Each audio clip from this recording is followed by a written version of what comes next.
Hello students, SYJC accounts के exercise के सारे क्वेश्चंस के वीडियोस हम वन बाय वन बनाने वाले हैं। ऑलरेडी कुछ चैप्टर्स के वीडियो बन चुके हैं और ये सीरीज में हम इश्यू ऑफ शेयर्स के वीडियोस बनाने वाले हैं। ये पहला क्वेश्चन है एक्सरसाइज का, इश्यू ऑफ शेयर्स का। Question number 1, Vijay limited was registered with an authorised capital of rupees 15 lakhs divided into 1.5 lakh shares of 10 each. Company issued 1 lakh shares. Company को अथॉरिटी है, ऑथोराइज्ड कैपिटल कितना है कि वो 1.5 lakh share issue कर सकते हैं। कब? जब उनकी मर्जी हो। तो अभी कितने इशू किए हैं? 1 लाख शेयर इशू किए हैं of 10 each at a premium of 2 पर शेयर। तो 12 रुपए में एक शेयर इशू किया है, 10 रुपया फेस वैल्यू है, 2 रुपया प्रीमियम है। Company received application for 80,000 equity shares and were allotted all the shares. Legally speaking बच्चों ये क्वेश्चन गलत है। पूछो क्यों? अभी आप पूछ रहे हैं तो बता रहा हूं मैं कि सेबी के हिसाब से जितना हम इश्यू करते हैं उसका 90% एप्लीकेशन हमें आना चाहिए पब्लिक के पास से। तो यहां पे 1 लाख शेयर्स अगर इश्यू किए हैं तो 90,000 शेयर्स का एप्लीकेशन आना ही चाहिए था। अगर 80,000 शेयर्स का एप्लीकेशन मिला है तो हमें पैसे वापस करने पड़ेंगे, हम अलॉटमेंट नहीं कर सकते हैं। पर अभी क्वेश्चन में पूछा है इसलिए हम आपको आगे सिखा रहे हैं। तो इश्यूड कैपिटल कितना है? 1 लाख शेयर्स, पर अप्लाई किया है पब्लिक ने सिर्फ 80,000 shares. Company received application money of 3 rupees, allotment money of 4 rupees. ये जो 4 रुपया है वो इंक्लूडिंग प्रीमियम है, and first call of 3 rupees.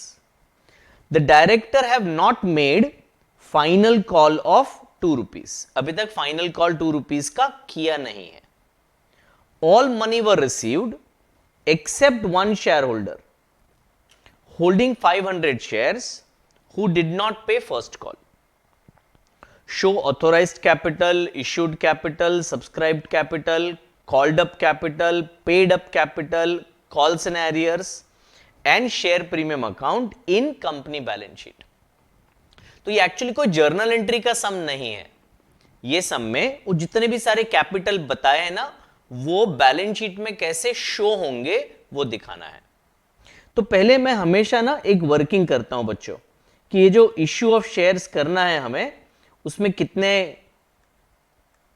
Application money है, कितना अलॉटमेंट मनी है, कितना फर्स्ट कॉल है और कितना फाइनल कॉल है। हमेशा ये वर्किंग मैं करता हूं। तो एप्लीकेशन मनी कितना है? 3 रुपीज है पर शेयर। फिर अलॉटमेंट मनी 4 रुपीज है, पर मैं उसको कैसे लिखूंगा बच्चों? 2 + 2 लिखूंगा। पूछो क्यों? तो 2 रुपया प्रीमियम है और 2 रुपया कैपिटल का है। टोटल 4 रुपया जो है उसमें 2 रुपया प्रीमियम है, तो मैं अलग लिखूंगा। जो कैपिटल का पार्ट है और जो प्रीमियम का पार्ट है अलग अलग लिखूंगा। तो 4 रुपीज को मैंने ब्रेक कर दिया, 2 + 2। उसके बाद फर्स्ट कॉल है 3 रुपीज और उसके बाद है सेकेंड कॉल 2 रुपीज। अगर आप देखें तो कंपनी ने अभी तक सेकेंड कॉल किया नहीं है, यहां तक ही कॉल किया है। जो फाइनल कॉल है कंपनी ने अभी तक किया नहीं है। और एक शेयर होल्डर था जिसके पास 500 शेयर्स हैं, उन्होंने फर्स्ट कॉल के पैसे नहीं दिए हैं। तो they have paid application money, they have paid allotment money, but they have not paid first call. First call नहीं पे किया, कॉल्स इन एरियर्स है। तो अब बैलेंस शीट कैसे बनाते हैं? मैंने एक ब्रीफ फॉर्मेट बना के रखा है। सम तो मैं आपके साथ करने वाला हूं, पर मैंने बैलेंस शीट का एक ब्रीफ फॉर्मेट बना के रखा है। तो ये बैलेंस शीट है ऑफ विजय लिमिटेड, कंपनी का बैलेंस शीट है बच्चों। तो हम लोग तो 11वीं और 12वीं में आदत है हमको ऐसे हॉरिजॉन्टल बैलेंस शीट बनाने की, लेफ्ट में लायबिलिटीज, राइट में एसेट्स, ऐसे बनाने की। ऐसे बैलेंस शीट को हॉरिजॉन्टल बैलेंस शीट बोलते हैं। पर एक लिमिटेड कंपनी का बैलेंस शीट जो होता है वो वर्टिकल होता है, मतलब ऊपर लायबिलिटीज होती है, नीचे एसेट्स होती है। एक स्टेटमेंट जैसा होता है, ऐसे लेफ्ट साइड राइट साइड ऐसे नहीं होता है। ठीक है, तो ये एक स्टेटमेंट है। ऊपर आता है इक्विटीज एंड लायबिलिटीज, और उसमें ये पार्ट होते हैं, 3 पार्ट होते हैं। एक शेयर होल्डर्स फंड्स, जिसमें वापस 2 पार्ट है, शेयर कैपिटल और रिजर्व्स। फिर होता है नॉन करंट लायबिलिटी, और फिर आता है current liability. Non current liability में डिबेंचर्स, बैंक से लोन लिया है तो वो आता है, और करंट लायबिलिटी में creditors, bills payable, outstanding expense वो आता है। तो ये लायबिलिटी का फॉर्मेट हुआ वापस से। पहले क्या हुआ, पहले शेयर होल्डर्स फंड्स हुआ, उसके बाद नॉन करंट लायबिलिटी, और फिर करंट लायबिलिटी। एसेट साइड के फॉर्मेट में एक्चुअली 2 पार्ट है, नॉन करंट एसेट और करंट एसेट। ये नाम ऐसे हैं। नॉन करंट एसेट मतलब हम समझ सकते हैं फिक्स्ड एसेट्स, इन्वेस्टमेंट्स, जो भी लॉन्ग टर्म के लिए होता है वो। और करंट एसेट मतलब आपका कैश बैंक, फिर आपका डेटर्स, आपका इन्वेंट्री यानी कि स्टॉक, प्रीपेड एक्सपेंस, वो सब आता है आपके non current, I am sorry, current asset में। ठीक है, यहां पे दोनों जगह नॉन करंट टाइप हो गया है, इसलिए मैंने गलती से वो पढ़ लिया, तो करंट एसेट। ठीक है, अब है ना, मेन बैलेंस शीट में गिचड़ी नहीं करते हैं। लिमिटेड कंपनी में मेन बैलेंस शीट में गिचड़ी नहीं होता है, बहुत कुछ आइटम्स नहीं होते हैं, ये जो हेडिंग्स बताए वो होते हैं।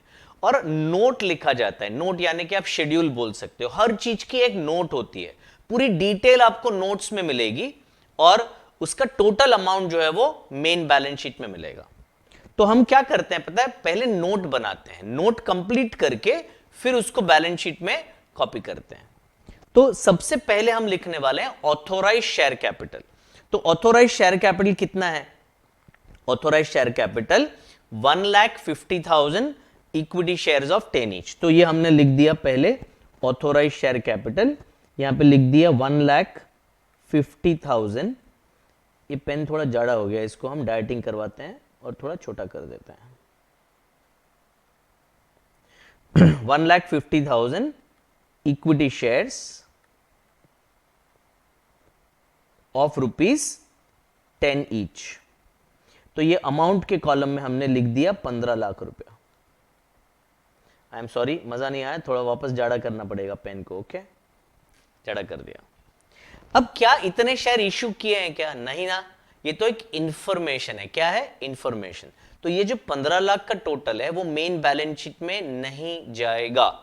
तो एक लाइन कर दिया मैंने कि भाई ये टोटल नहीं जाने वाला है। ये एक डिस्क्लोजर है, एक इंफॉर्मेशन दे रहे हैं कि हम चाहें तो हम 15 लाख के शेयर इश्यू कर सकते हैं। अच्छा, कितना इश्यू किया है, तो 1 लाख शेयर इश्यू किया है बच्चों। इश्यूड शेयर कैपिटल है 1 lakh equity shares of ₹10 each. Issued capital 10 lakh है। क्या पब्लिक ने 10 लाख रुपए के शेयर्स खरीदे क्या हमसे, नहीं खरीदे। तो ये भी एक इंफॉर्मेशन है, इसको भी अंडरलाइन करते हैं। मुझे एक रो और लगेगा जो मैंने अलग अलग नहीं किया है।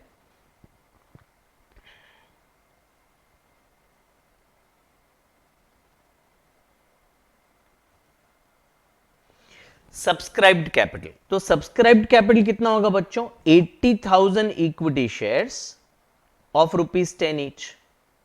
हम चाहते तो थे 1 लाख शेयर्स बेचना, पर पब्लिक ने खरीदा ही नहीं। पब्लिक ने कितना शेयर खरीदा, 80,000। तो 80,000 शेयर्स हम सब्सक्राइब कर चुके हैं पब्लिक। ये भी एक इंफॉर्मेशन है।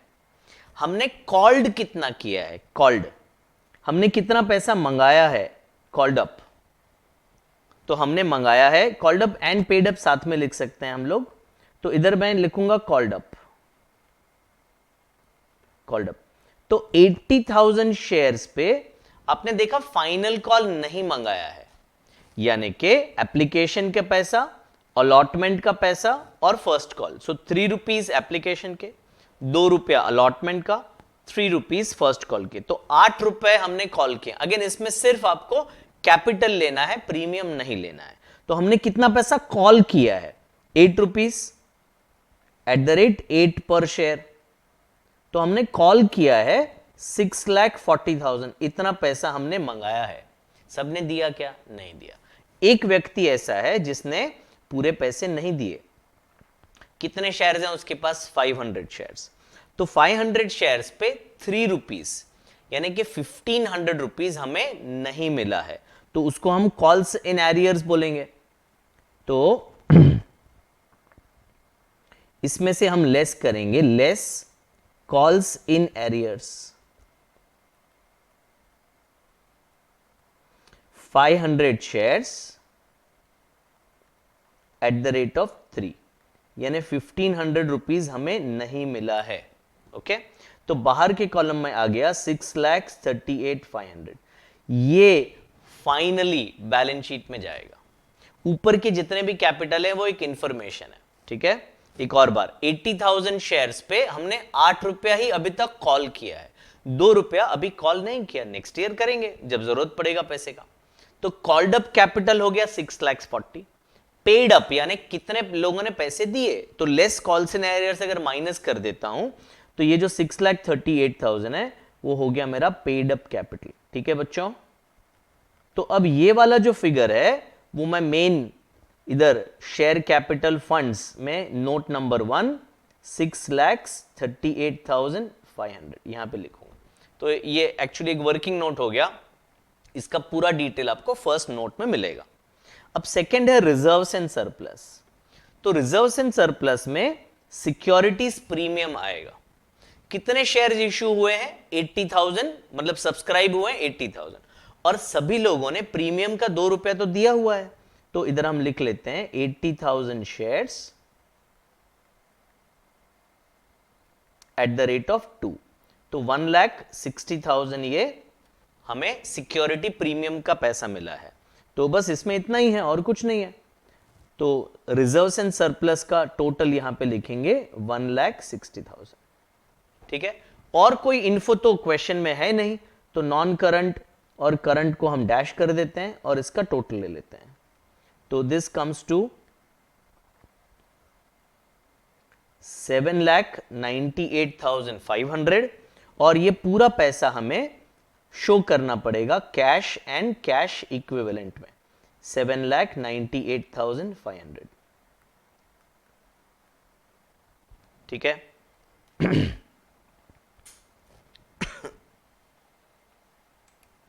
ठीक है, तो ये आपका बैलेंस शीट टैली हो गया। अगर आपको ब्रॉडली टैली करना है कि हमने सही किया है कि नहीं, तो हम क्या करते हैं, जरा एक हिसाब लगा देते हैं। 80,000 शेयर्स पे टोटल कितना पैसा मिला आपको?